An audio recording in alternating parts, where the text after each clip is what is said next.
রেলের উচ্ছেদ অভিযানে বাধা দেওয়ার অভিযোগ উঠল তৃণমূলের বিরুদ্ধে। এই ঘটনাকে ঘিরে তুমুল উত্তেজনা। আসানসোলের কুলটি থানার বরাকর বালতরিয়ার ঘটনা।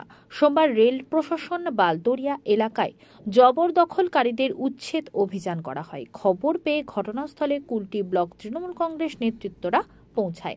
আসেন আসানসোল পৌর নিগমের মেয়র পরিষদ সদস্য ইন্দ্রাণী মিশ্র। অভিযোগ, রেল উচ্ছেদ করতে গেলে বাধা দেয় তৃণমূল নেতৃত্ব। এমনকি কাজ বন্ধ করেছিলেন এবং বিক্ষোভও হলো।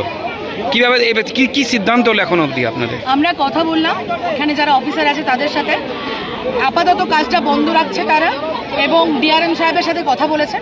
আমাদের উচ্চ নেতৃত্ব কথা বলবেন এবং আমাদের যেটা দাবি আমরা সেটাতে অনর।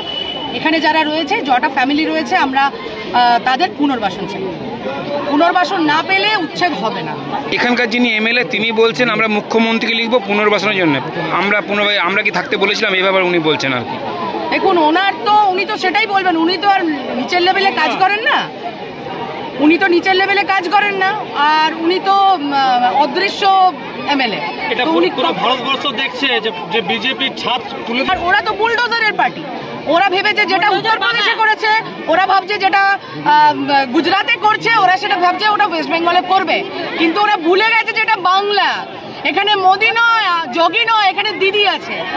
দিদি যতদিন আছে এদেরকে কেউ উচ্ছেদ করতে পারবে না।